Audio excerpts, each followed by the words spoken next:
Bienvenidos a la clase 11, Conducción en condiciones climáticas adversas. Dominando la física del control vehicular ante lluvia, inundaciones, neblina, nieve, humo y viento. El cambio de paradigma. La conducción defensiva en clima adverso no es cuestión de suerte, es física aplicada. Recordemos que el mal clima es un peligro incontrolable. Cuando uno es un conductor reactivo, esto es, no toma en cuenta estas circunstancias y no conduce bajo criterios defensivos, las condiciones climáticas adversas son un problema que pueden aunarse a las causas de siniestro de tránsito. En cambio, en los conductores proactivos, el mal clima es la oportunidad para demostrar la situación de ajustes en cuanto a la conducción adecuada bajo circunstancias adversas, aplicando velocidad, espacio y tiempos adecuados para evitar siniestros de tránsito. La matriz de amenazas, visibilidad versus adherencia.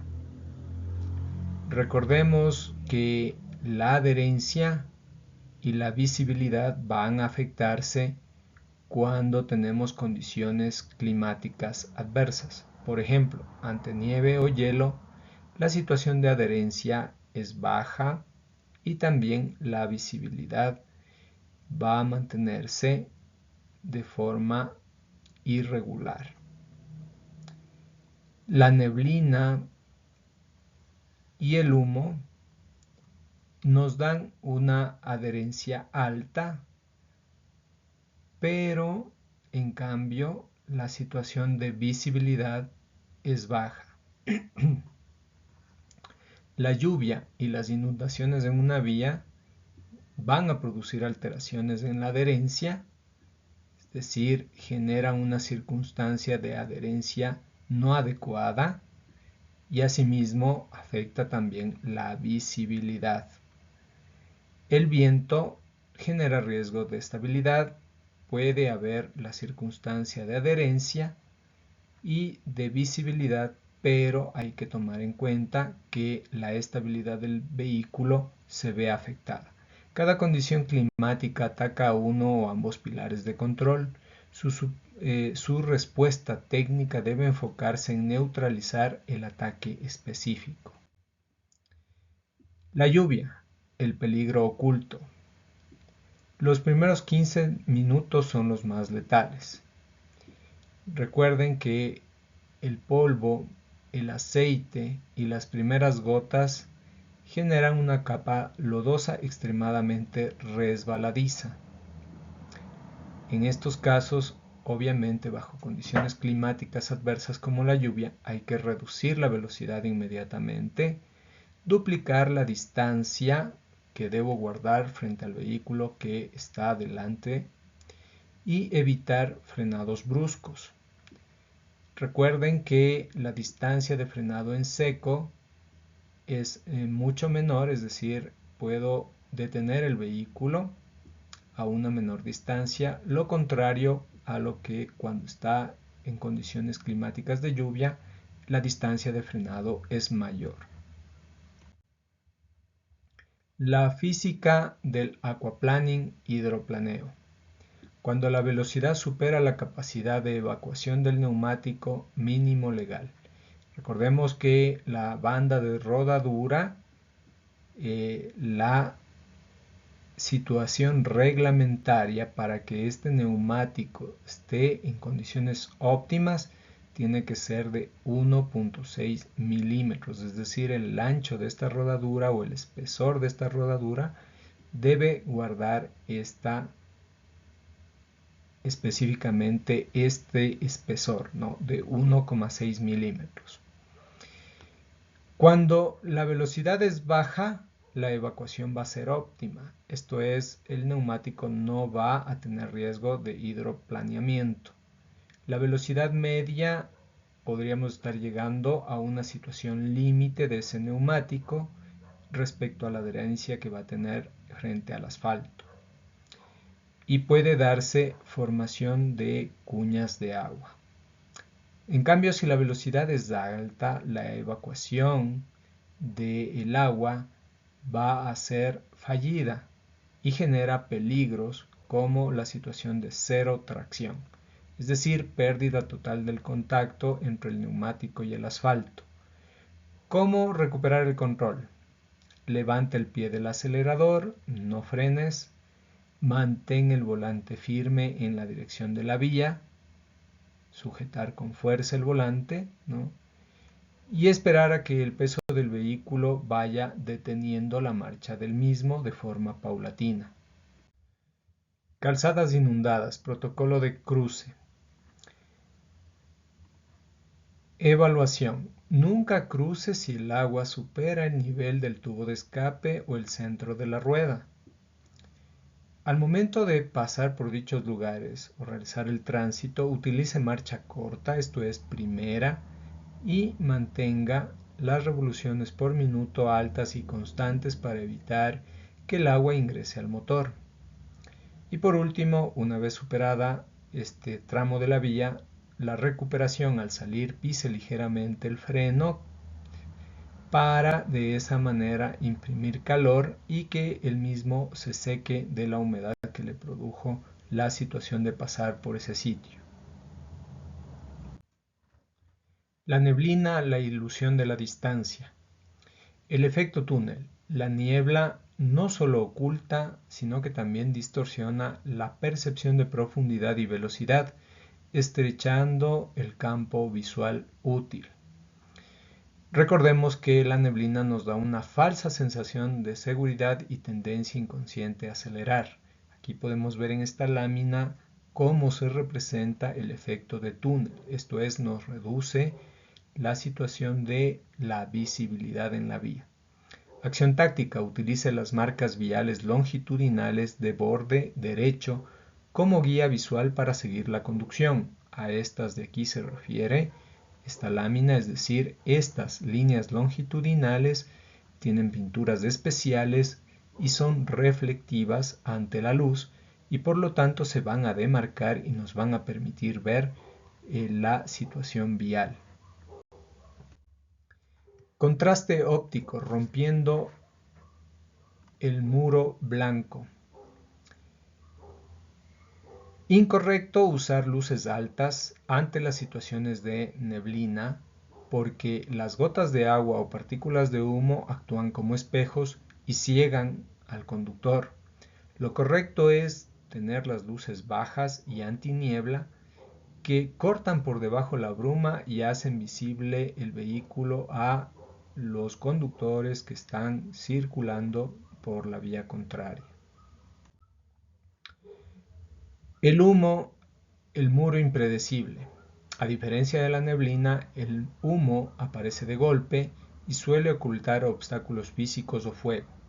En estos casos hay que reducir la velocidad inmediatamente, y reducir la velocidad. 2. Encendido automático de luces de emergencia o balizas, en caso de que ese vehículo las tenga. Sellado de la cabina, es decir, cerrar ventanas y activar la circulación interna para evitar intoxicación. Preparación para detención total si la visibilidad es nula ante este tipo de circunstancias. La nieve y el hielo, física de la tracción cero. Ante ascensos utilice marchas largas como segunda o tercera, porque reduce el torque en las ruedas motrices evitando que patine al acelerar. Y en los descensos utilice marchas cortas, porque de esta manera es el motor el que va frenando, ¿sí? Y evita que las llantas se bloqueen y se pueda virar o derrapar el vehículo que está conduciendo. El viento lateral, el empuje invisible. El mayor riesgo es la pérdida súbita de estabilidad lateral. El efecto pantalla. Al rebasar un vehículo pesado, o salir de un túnel, la interrupción repentina del viento desestabiliza la dirección. Acción táctica. Sujete el volante firmemente con ambas manos, gire levemente hacia la dirección del viento para compensar la presión súbita. Estas son las acciones que se deben tomar ante una situación de empuje por el viento. Matriz táctica de adaptación vehicular. Aquí vamos a ver varios parámetros como condición, velocidad, distancia de seguimiento, iluminación, riesgo principal. Bajo las condiciones de lluvia, la velocidad debe disminuirse entre un 20 a 30%, la distancia debe ser el doble, la iluminación adecuada debe ser baja, luces bajas, y el riesgo principal que debemos afrontar son los aquaplaning. Ante neblina o humo se reduce el 50% la situación de velocidad para lograr tener mayor control. La distancia debe ser triple, la distancia frente a los otros vehículos que anteceden la marcha. La iluminación debe ser baja más antiniebla y por lo general el riesgo principal es la colisión por alcance. Nieve y hielo, se debe reducir la velocidad al mínimo, multiplicar la distancia de seguimiento de los vehículos que están adelante por 4 o por 5. Las luces tienen que ser bajas y el mayor riesgo es sobreviraje y desplazamiento. Ante condiciones de viento inesperado, se debe mantener una velocidad moderada, una distancia de seguimiento normal, iluminación normal y el mayor peligro es la pérdida de la trayectoria. El factor humano, estrés bajo presión. Conducir en clima adverso exige un 100% de concentración, lo que agota las reservas de energía del cerebro rápidamente.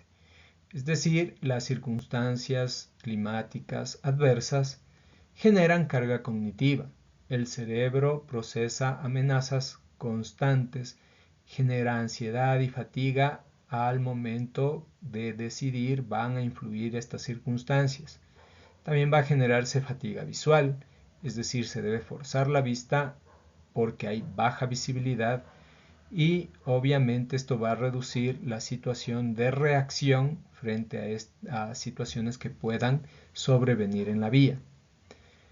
Tensión muscular. También se va a generar tensión muscular por la situación de agarre rígido y constante del volante que agota los reflejos físicos. Sumado a esto también el hecho de estar frenando, acelerando, cambiando de marchas constantemente también nos genera adicionalmente cansancio físico, no solo en las manos, sino también en las piernas y pies. Protocolo. Aumente la frecuencia de paradas de descanso. Si el conductor está agotado, el vehículo más seguro del mundo no lo salvará. Ante condiciones adversas hay que también tratar de darle descanso a la situación física que afronta el conductor frente a estas circunstancias. Checklist. Mantenimiento crítico. No se puede luchar contra el clima adverso con un vehículo deficiente. Es decir, debemos tener neumáticos en óptimas condiciones, cuya profundidad mínima en la banda de rodadura tiene que ser de 1,6 milímetros para que pueda este neumático tener una adherencia adecuada frente al agua o frente a situaciones similares. Visibilidad. Tener los complementos adicionales como escobillas, limpiadores, sin cuarteos, ¿no? Líquidos limpiaparabrisas llenos y adecuados para poder tener una visibilidad óptima. Las luces, también la parte óptica del vehículo también debe estar en excelente estado, esto es faros limpios y sin empañamiento interno. Y obviamente el sistema de frenado debe estar óptimo para poder realizar maniobras de frenaje adecuado ante dichas circunstancias. Esto es, el líquido de frenos debe estar en óptimas condiciones y en un nivel adecuado, y las pastillas también. La decisión definitiva. La decisión más inteligente y profesional de un conductor ante condiciones extremas a veces es apagar el motor y no conducir. La seguridad de su vida, su carga y su entorno depende de su criterio. Conduzca con ciencia, previsión y responsabilidad. Recuerden, ante condiciones climáticas adversas y extremas, a veces lo mejor es detenernos y esperar que las mismas sean óptimas para retomar la circulación. Nos vemos en la siguiente clase.